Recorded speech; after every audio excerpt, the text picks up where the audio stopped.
Hello world, this is your boy Taz from the Den of Owls podcast, also known as TJ. This is another new segment that we have in our Den of Owls network, solo Dolo pods, where you get to know us or we tackle things that we couldn't catch up on our podcast or things that are going on in our daily lives. Once again, I gotta start this shit off and I hate that, but yeah. So, first things first, let me talk about entrepreneurship, right? Kind of discuss this stuff little by little in every episode, but for me, that's a big part of my life. If it wasn't for that, trust me, we wouldn't have a podcast or doing media coverage. Being self-sufficient and relying on yourself, it teaches you a lot of things in life that a lot of people take for granted. Money is not certain. Money comes and goes. You gotta learn time management skills and patience when it comes to being an entrepreneur. You're gonna get a lot of no's before you see your first yes, and everybody measures success differently, so don't be discouraged. Find your drive, even your passion. Your passion could help you out to what ventures you want to get into.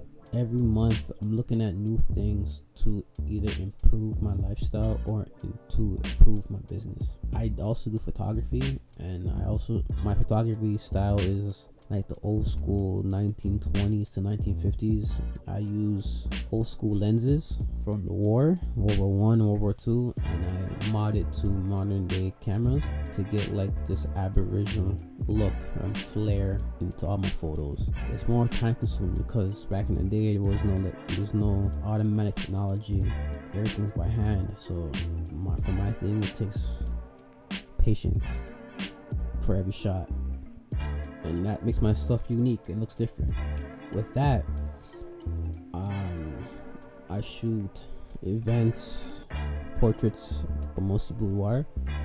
So it made me think, I was like, hey, if I'm a boudoir photographer, why don't I start my own lingerie company? It makes sense. They both go hand in hand. And that too, make sure that what you're doing as a side hustle or ventures you want to do, everything works hand by hand. So that can help you with your clientele, because they're kind of in the same circle, and you won't have multiple circles with they're all in the same bracket. Yeah, man, 2021's just around the corner, so I think it's a perfect time to start new things and go from there. Reset your whole lifestyle, reset your mind. Now with you guys, when it comes to the podcast, our listeners, it's a battle. We're trying. Thank God we're on Spotify and Apple Podcast, so more people going to see our content. It's hard for us because there's 6 of us. We all live in different areas of the city. We all have different work schedules, so it's hard for us to link up. So by us doing these little solo dolos, it's like you're still getting the same pods, but it's broken down into 6 pieces. So hopefully solo dolos picks up and I feel more comfortable doing this shit. Because me personally, I don't like speaking for a few reasons. One, I was in a bad car accident and I got a concussion, so my thought process, not all the time, but 50-50, is slowed down. Like, I'll think of a word and the word won't come out, or my speech is super slow sometimes, or it's super combined together. That's why I hate speaking. But by me doing these pods with my fellow friends, it's helping me get back to normal with my regular speech pattern. Yeah, and that accident. And also with the accident, like I said, I got a concussion. It also moved my jaw back, so it's hard to speak. From time to time, like I have to always work out my jaw, no homo, and make sure everything's alright. So by me doing these podcasts and these episodes, it helps me get back to be comfortable with my speech. And yeah, also with the podcast, right? everybody. Oh, sorry, the noise, the mic stand. Everybody always asks like, oh, why do you be that guy? I was like, well, I love being that guy because I like playing stupid or being uneducated, but I already know the topic, because if everybody's agreeing with the same topic, it's gonna be a boring pod. So I'd rather be that guy and act like I don't know what's going on. It's good content. For you viewers, you don't know. So for you viewers, it feels like I'm always like an airhead or whatever. But with us, we already know our roles in this podcast. So don't be telling me, hey, you should, learn or educate yourself before. Yeah, I already know. I'm just trying to be that guy for content purpose. Now, let's get to things. That was my little intro. So now let's get to things that we missed during our pod.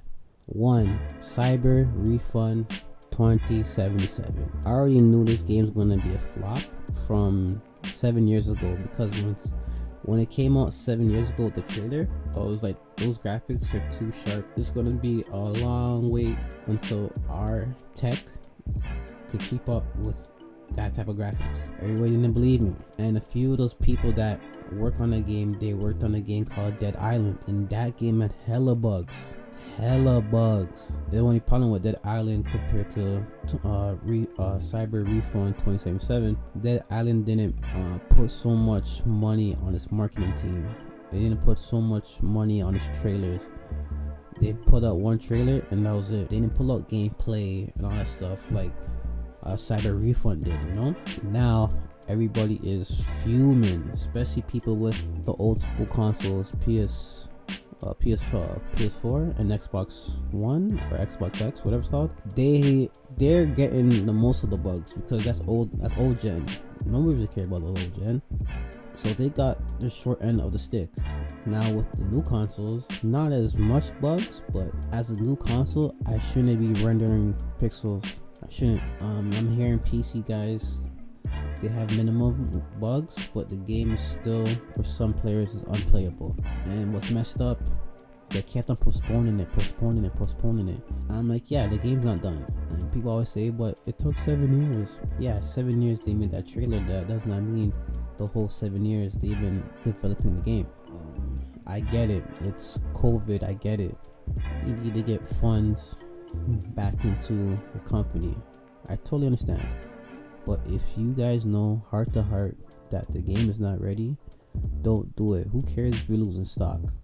Now you guys are losing stock because people asking refunds. The PlayStation Network took off your game for digital content. On top of that, people that bought the hard copy, you can't bring it back because either the GameStop or EB Games shut down due to COVID, or the ones that are open and trying to refund it, you're not getting back the money that you spent on it. So the whole game was a bust. I seen a few gameplay. I'm like, yeah, it's alright. I think it looked better 7 years ago, but that's my opinion. And the fact that consumers are angry that they bought the game knowing that there's bugs, like you just did yourself dirty.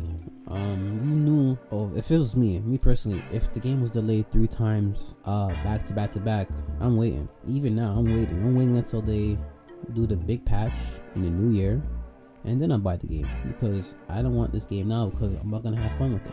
For you guys that bought the game, I feel so sorry for you, and those developers that were being jerked around to drop the game, I feel sorry for you too, because a lot of people don't know it's not the developers' fault all the time. I know developers make the games, I understand, but sometimes the shareholders and the organizations and the boss of the company has the final say. And I guess their stocks are going low, and they knew the game was ready, so they told him, hey, look, listen, release it, and time from time, monthly or bi-weekly, we'll do patches. Because I'm hearing that there's a lot of things in the game feature wise that are not in the game that they promised. Even that too. Promises don't mean shit when it comes to the video game world. They could promise you 60 frames, 100 frames, and when you get it, it's not that. There's reasons for that. They're selling you a dream. They're telling you what you want to hear, so you buy the game or you pre-order the game. And even the pre-orders too, the pre-order concept, it's just a waste of time. Yes, some of them give you incentives like exclusive skins or exclusive weapons or maps. That's all cool and dandy, but who cares? If the pre-order was giving me like 5 hours worth of exclusive gameplay or exclusive map, yeah, fine, I'll probably do it. But if it's not that important, I don't see the need for it. Like I said, one of the biggest busts of 2020 via video games was Cyber Refund 2077. I hope they get their shit together and either drop a part 2 in 3 years or a mega patch in the new year. So now, off of that game, what else we missed in the pod I want to talk about? Yes, we talked about this a little bit on episode 14, but I'm gonna dive into it more. The heartbreak, that's gonna make you to a better person.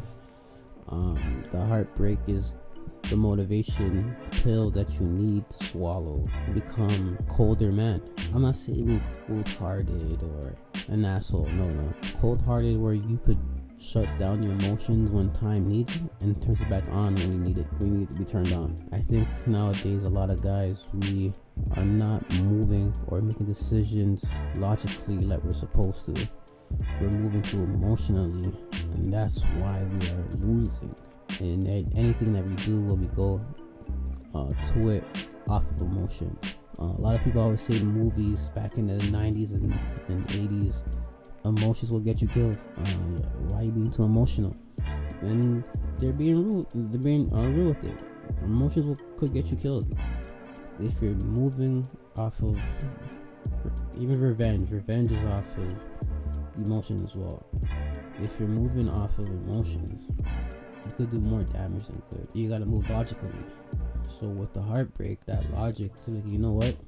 Let me evolve myself by reading more books so my vocabulary is better, or let me go to the gym because I am losing my physique, or I'm not as healthy how I used to be. Let me go get it done. Because I believe a lot of guys, they get too comfortable in relationships nowadays and they let themselves go.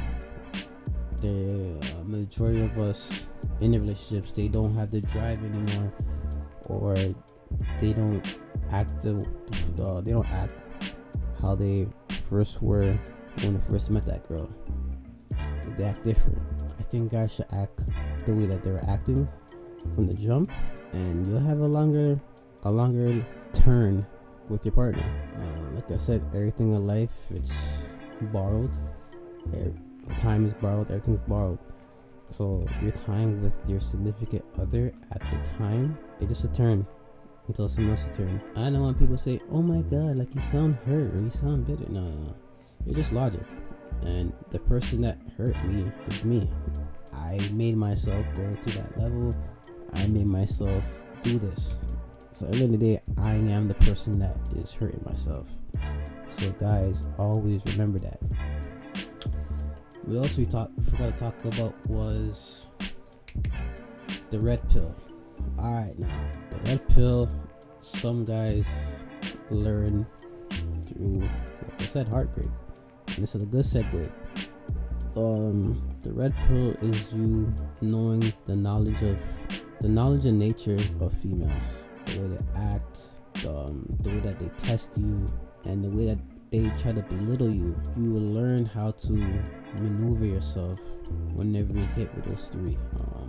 But once you take or put your head down into the red pill, life is different. You're going to see life in a totally different eye, a new set of eyes. You're going to see girls that look attractive are not going to look attractive to you no more, because you know it's, like I said again, it's on borrowed time. Money is going to be your motivation.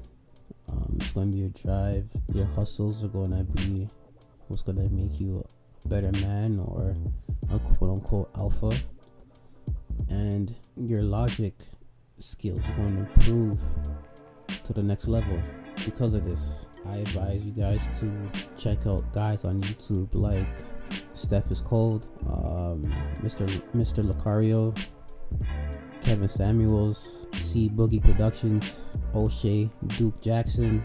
I'm missing a few other guys, but Flex X Fitness, I believe, and a few other guys. All you gotta do is type in the red pill, and trust me, you find a lot of knowledge. And don't get it twisted too, guys.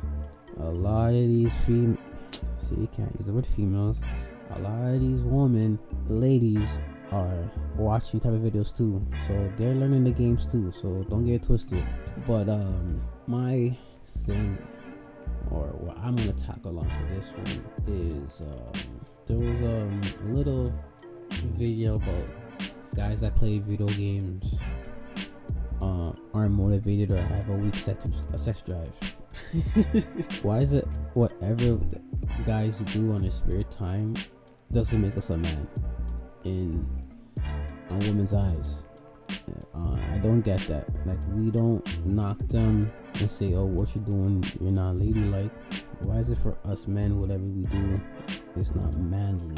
If I want to play video games, watch anime, or read mangas, or go to cosplay conventions or whatever, on my free time or my hobbies, how do you tell me that's not manly, or that doesn't make me a man, or that makes me whack sexually? Like, I don't understand that.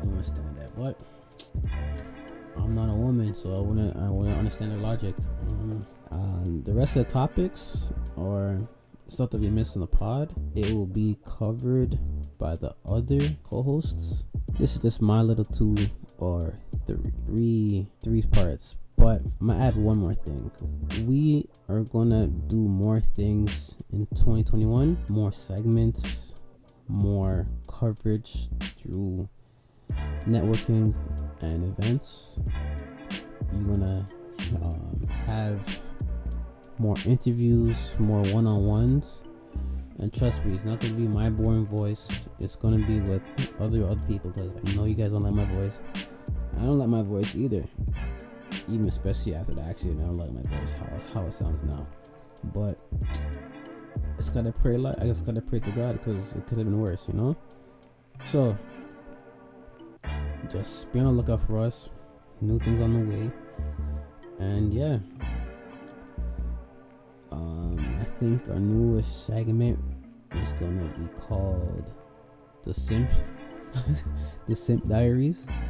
Let's talk about simp shit that we've done in the past and how we evolved from it, and looking at other simp behaviors and putting our little 2 cents. It's gonna be either me and our co-host Ose, known what's his line again? This is Nick Ose, no gimmicks. It's gonna be him and myself, maybe the other Nick, 3 of us, and I'm just gonna get it popping. Once again, this is Taz or TJ from the Den of Owls podcast with our first segment of the solo Dolo pods. Catch you on the next one.